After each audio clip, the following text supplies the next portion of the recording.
혹시 우리 성도 여러분들에게는 귀한 옷을 떠올릴 때 나에게 가장 귀한 옷은 혹시 어떤 것들이 있습니까?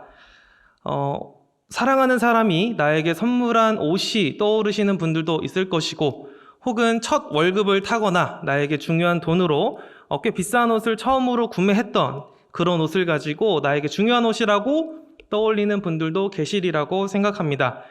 오늘 우리 함께 스가랴서 말씀을 통해 성경을 살펴보면서 어쩌면 우리 성도님들께서 생각해보지 못했을 만한 아주 귀한 옷에 대해서 제가 오늘 함께 소개해드리는 시간이 되기를 소망합니다. 오늘 우리가 읽은 스가랴 성경은 바벨론이라는 나라의 공격을 받았던 이스라엘 백성들이 나라가 멸망을 당하고 포로를 겪은 다음에 다시 한번 하나님의 은혜로 돌아와서 복귀한 다음에 이스라엘 백성들에게 선포되어졌던 하나님의 말씀이었습니다.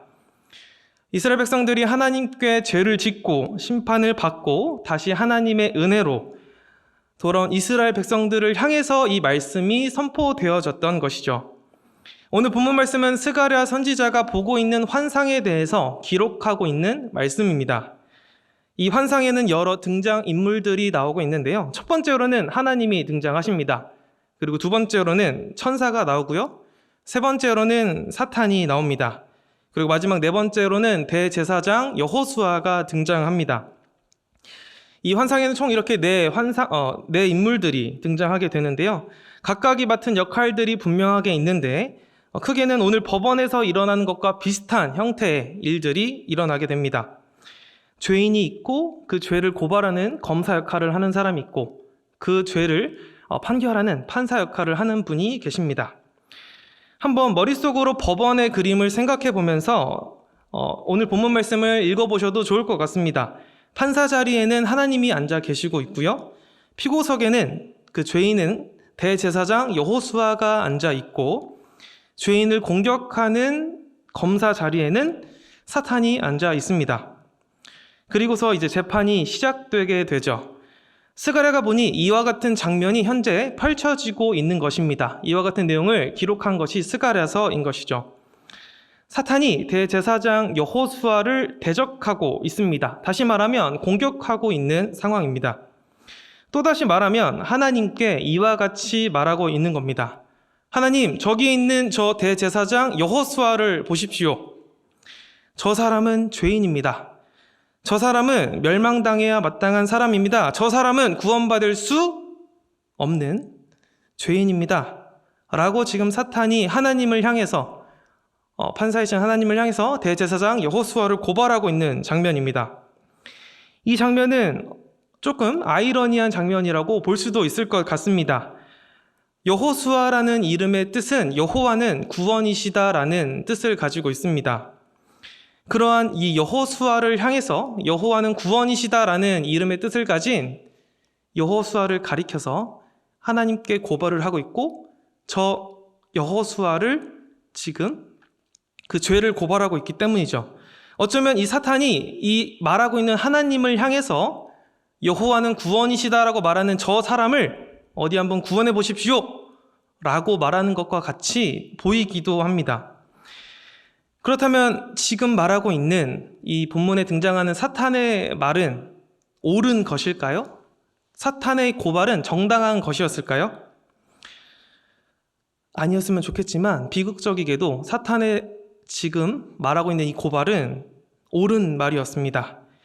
대제사장 여호수아는 사람을 대표하는 인물로 오늘 볼 수 있습니다. 특히 오늘 성경 본문을 지금 듣고 있는 청중인 이스라엘 백성들을 대표하는 인물입니다. 이스라엘 백성들은 하나님 앞에 끊임없이 반역을 했고 하나님 앞에 끊임없이 죄를 지었고 하나님을 미워하며 하나님을 따르지 않으며 하나님을 사랑하지 않았었습니다. 그래서 그들은 하나님께 벌을 받아서 포로기 생활을 보내기도 했었죠.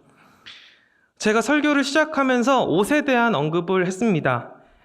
우리는 옷을 통해서 여러 가지 우리들의 정체성을 드러내곤 하고 옷을 통해서 우리들의 정체성을, 다른 사람의 정체성을 확인할 수도 있습니다. 어떤 옷을 보면 그 사람이 가지고 있는 신분이나 그 사람이 가지고 있는 지위를 확인할 수도 있고요. 옷을 통해서 여러 가지 우리는 많은 것들을 알아낼 수가 있습니다. 성경에서도 옷을 통해서 누군가의 상태를 종종 드러내고는 하는데요. 오늘 우리가 읽은 성경 본문에 등장하는 대제사장 여호수아의 옷에 대해서도 스가랴서에서는 한 가지 특징을 말하고 있습니다. 바로 스가랴서 3장 4절 말씀입니다. 스가랴서 3장 4절에 이와 같이 설명하고 있습니다. 여호수아가 더러운 옷을 입고 천사 앞에 서 있는지라. 여호수아가 입고 있는 옷에 대해서 지금 성경은 더러운 옷이라고 기록하고 있습니다. 여기서 말하는 더러운 옷이라는 것은 단순히 먼지가 묻거나 얼룩이 진 정도를 말하고 있지 않습니다. 사람이 가지고 있는 배설물이 묻은 것과 같은 매우 심각한 오염을 이야기하는 표현이죠. 사람의 배설물로 인해 더러워진 그와 같은 더러운 옷을 입고 있는 여호수아라고 지금 설명을 하고 있습니다. 그런데 성경에서 이와 같은 옷의 상태를 언급하는 이유가 무엇일까요? 지금 마귀가 고발을 하고 있는 이 상황에서, 이 여호수아가 죄인이라는 것을 드러내고 있는 이 상황에서 여호수아의 옷이 더럽다는 것이 매우 중요한 요소가 되기 때문입니다. 이 여호수아에 대해서 설명할 때 여호수아를 대제사장이라고 성경은 설명을 합니다. 성경에서는, 그리고 하나님께서는 제사장이 입어야 될 옷에 대해서 어떻게 입어야 하는지, 제사장이 가지고 있는, 제사장이 입어야 되는 의복에 대해서 출애굽기 28장에 다음과 같이 명령하십니다. 거룩한 옷을 지어 영화롭고 아름답게 하라라고 이야기하시죠. 그런데 오늘 그 제사장을 대표한다고도 볼 수 있는 대제사장 여호수아의 옷이 더럽다라고 성경은 묘사합니다. 그리고 이렇게 거룩하지 못한 옷을 입은 제사장이 하나님을 만나는 지성소에 들어가게 된다면, 거룩하지 않은 상태로 지성소에 들어가게 된다면 여러분들도 알고 있다시피 반드시 죽게 되었습니다. 사탄이 이렇게 얘기하지 않아도 이와 같이 더러운 상태로, 거룩하지 않은 상태로 하나님의 면전에 나아가게 된다면 죽을 수밖에 없는 상황인 것이죠. 그리고 대제사장이라는 이 역할은 이스라엘 백성들의 모든 죄와 허물을 하나님 앞에 가지고 나아가서 이스라엘 백성들의 가장 중요한 절기 중 하나인 대속죄일에 하나님 앞에 그 죄를 회개하고 그 죄를 하나님 앞에 말함으로써 이스라엘 백성들의 죄를 하나님 앞에 가지고 나아가는 역할을 하던 것이 바로 대제사장이었기 때문에 이와 같은 대제사장 여호수아의 옷이 더럽다라는 것은 매우 심각한 상황이고 매우 참담한 상황이라고 할 수 있습니다. 이것은 이스라엘 백성들을 대표하는 의미에서의 죄인이라는 것과 더불어서 그들의 죄로 인해 이들의 죄를 하나님 앞에 가지고 나아가야 하는 대제사장조차도 더러운 옷을 입고 있다고 표현할 정도로 그들이 더 이상 그 죄로 인해 용서받을 길이 없다는 것을 의미하기도 합니다. 가장 하나님 앞에 거룩해야 할 대제사장조차도 지금 더러운 의복을 입고 있는 것이죠. 그래서 사탄이 지금 하나님을 향해서 이 사람은 죄인입니다. 이 사람은 죽어야 마땅합니다. 지옥에 떨어져야 마땅합니다. 라고 하는 이 외침이 꼭 틀린 말처럼 보이지 않는 이유이기도 합니다. 그래서 우리가 이 본문을 읽을 때 이 고발을 듣는 상황에 한편으로는 소망이 없는 것 같이 느껴지기도 합니다. 그래서 사실 이 본문 말씀을 들을 때 절망적이기도 할 수 있는 거죠. 특히 하나님께 죄를 짓고 그 결과로 바벨론에게 공격을 받아서 포로 생활을 겪었던 이 말씀을 듣고 있던 처음 청자였던 이스라엘 백성들 같은 경우에는 이와 같은 스가랴서의 말씀을 통해 이 사탄의 고발을 듣는 이스라엘 백성들의 경우에는 두려워서 떨 수밖에 없었을 것이라 생각합니다. 그렇지, 나는 하나님 앞에 죄를 지었었지. 나는 지옥 가야 마땅한 죄인이지. 나도 지금 고발당하고 있는 저 여호수아처럼 더러운 옷을 입고 있는 죄인이지. 그리고 사실 사탄은 지금 스가랴서에 등장하는 대제사장 여호수아뿐만 아니라 우리들에게도 하나님을 향해 똑같이 고발하고 있습니다. 하나님, 저 사람은 죄인입니다. 남을 시기 질투하고 하나님을 온전히 사랑하지 않고 하나님을 향한 믿음도 온전하지 않고 얼마나 죄가 가득한지, 얼마나 저 더러운 옷을 입고 있는지 보십시오라고 사탄은 지금도 대제사장 여호수아뿐만 아니라 우리를 향해서도 고발하고 있고 하나님을 향해 이와 같은 고소를 하고 있는 것이죠. 그렇기 때문에 이와 같은 본문 말씀을 읽을 때 한편으로는 절망적인 마음이 드는 것이 사실입니다. 그래서 이와 같은 본문을 읽을 때 두렵기도 하고 무서운 마음이 들기도 하는 것이죠. 지금까지 사탄의 고발과 대제사장 여호수아의 상태가 고발을 당할 만하다, 더러운 옷을 입고 있기 때문에 이와 같은 고발이 크게 틀리지 않고 합당해 보인다는 말씀을 드렸습니다. 자, 그렇다면 이와 같은 모든 상황을 보고 계시는 재판장의 자리에 있는 하나님께서는 무엇이라고 답변을 하셨을까요?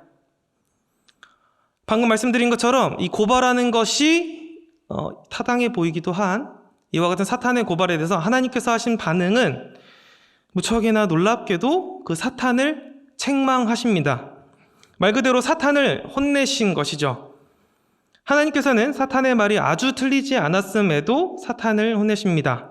스가랴서 3장 2절에 다음과 같이 말하는데요. 여호와께서 사탄에게 이르시되 사탄아 여호와께서 너를 책망하노라.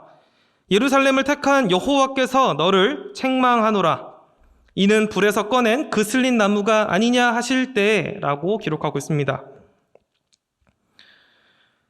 하나님께서는 여호수아를 향해서 그슬린 나무가 아니냐라고 설명을 합니다. 이게 무슨 말이냐면요. 사람은 분명하게 사탄이 고발하는 것과 같이 죄를 지었습니다. 그래서 마치 나무가 지옥불에 들어가듯 나무가 불에 타들어가듯 까맣게 타버려야 정상인 상황인 것이죠. 그런데 바로 그때 하나님께서 이 나무가 온전히 타버리기 전에 그 죄로 인해서 온전히 멸망당하기 전에 하나님께서 그 나무를 꺼내신 겁니다. 그 죄인을 구원하기로 작정하신 것이죠. 그렇기 때문에 그 나무가 다 타버려서 그 죄로 인해 타버려서 죄가 되는 것이 아니라 불에 그슬렸을 뿐입니다. 우리들이 구원받을 수 있는 것은 죄가 없어서가 아닙니다. 그 죄 때문에 멸망당하기 전에 하나님께서 우리를 구원하셨던 것이죠. 2절의 말씀처럼 여호와께서 택하신 것이고 여호와께서 그 불에서 꺼내신 것입니다. 이 표현은 아모스 4장 11절을 통해서도 드러나게 되는데요.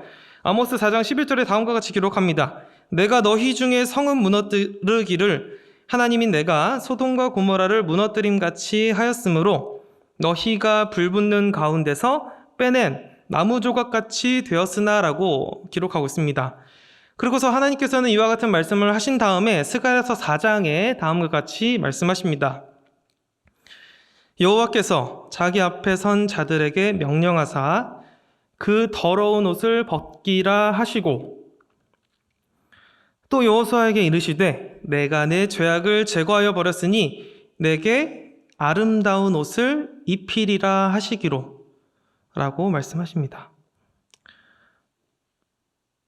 하나님께서는 사탄이 지금 말하고 있는 그 대적하는 말을 듣고 그 사람의 죄를 가지고 그를 멸망으로 보내시는 것이 아니라 그 더러운 옷을 벗기라고 말씀하십니다. 그 죄를 용서해 주셔서 오히려 아름다운 옷을 그 여호수아에게 입히라고 명령하고 계시는 것이죠. 대제사장 여호수아에게 그리고 그 당시 이 말씀을 듣고 있는 이스라엘 백성들에게 그리고 오늘날을 살아가는 우리들에게 하나님이 말씀하고 계시는 겁니다. 그 더러운 옷을 벗기라. 죄를 용서했으니 이제는 아름다운 옷을 입히리라. 이것은 우리가 하나님을 믿는 힘의 근원이 됩니다. 이러한 우리의 정체성은 이 세상을 살아가면서 수많은 우리를 넘어뜨리려고 하는 사탄의 참소와 수많은 우리에게 넘어오는 유혹과 죄로부터 우리가 넘어질 때마다 다시 한번 하나님을 붙들고 하나님께 나아갈 수 있는 믿음의 근원이 되는 것이죠. 설교를 시작할 때 말씀드렸던 것처럼 이 말씀은 하나님으로부터 이제 심판을 받아 멸망당하고 포로로 잡혀갔다가 다시금 돌아온 이스라엘 백성들을 향해서 선포되어졌습니다. 그들을 향해서 하나님께서 다시 말씀하시는 것이죠. 너희가 가진 더러운 옷을 내가 벗기고 사탄의 고발을 내가 제하였으니 내가 너희에게 아름다운 옷을 다시 입히겠다. 이제는 더 이상 너희가 입고 있던 이전의 허물은 기억하지 않고 너희가 가지고 있던 이전의 더러운 옷을 입고 있던 모습은 기억하지 않겠다라고 하나님은 말씀하고 계십니다. 너무나도 분명한 죄인이었던 이스라엘 백성들에게 그리고 우리들에게 이 말씀은 형용할 수 없는 큰 위로였을 것입니다. 마귀의 고발에도 마귀의 참소에도 그리고 그들이 지었던 분명한 죄악에도 하나님은 마귀를 침묵시키시고 오히려 아름다운 옷을 입히기로 작정하셨기 때문이죠. 이것을 우리가 논리적으로 이해하기는 참으로 어렵습니다. 우리에게 자랑할 수 있는 것이 없기 때문에 내가 구원받은 것이 내가 거룩해서 내가 아름다운 옷을 이미 입고 있어서가 아니기 때문에 이와 같은 하나님의 구원의 역사에 대해서 우리는 설명하기로 은혜라는 표현으로밖에 설명할 수가 없습니다. 하나님의 이러한 말씀은 이스라엘 백성들뿐만 아니라 우리에게도 마찬가지로 적용되는 것이죠. 우리가 함께 살펴본 스가랴서 말씀 외에도 하나님께서는 우리를 향해 반복해서 말씀하십니다. 로마서 8장 31절에서 32절에 다음과 같이 말씀하십니다. 그런즉 이 일에 대하여 우리가 무슨 말 하리요? 만일 하나님이 우리를 위하시면 누가 우리를 대적하리요? 우리는 오늘 이 말씀을 가슴속 깊이 새기며 나아갔으면 좋겠습니다. 우리가 살아가는 우리의 삶 속에서 우리가 신앙생활을 하며 나아가는 삶 속에서 우리가 때로는 거룩한 옷을 입는 것 같고 우리가 아름다운 옷을 입는 것 같이 느껴질 때에는 우리가 하나님께서 이 옷을 입히시기 전에 더러운 옷을 입었음을 기억할 수 있었으면 좋겠습니다. 또한 반대로 우리가 살아가면서 내 죄가 너무나도 커 보이고 내가 하나님 앞에 범죄하는 것 때문에 너무나도 하나님 앞에 나아가는 것조차 두려워서 그 앞에 나아가는 것이 떨리는 상황이 오게 된다면 그때는 하나님께서 대제사장 여호수아의 옷을 벗기고 아름다운 옷을 입히셨다는 사실을 기억하며 나아갈 수 있었으면 좋겠습니다. 우리가 가져야 되는 우리의 시선은 우리가 가져야 되는 우리의 정체성은 내가 입고 있는 옷의 상태가 아니라 나를 구원하시고 나에게 아름다운 옷을 입히신 하나님이기 때문에 그렇습니다.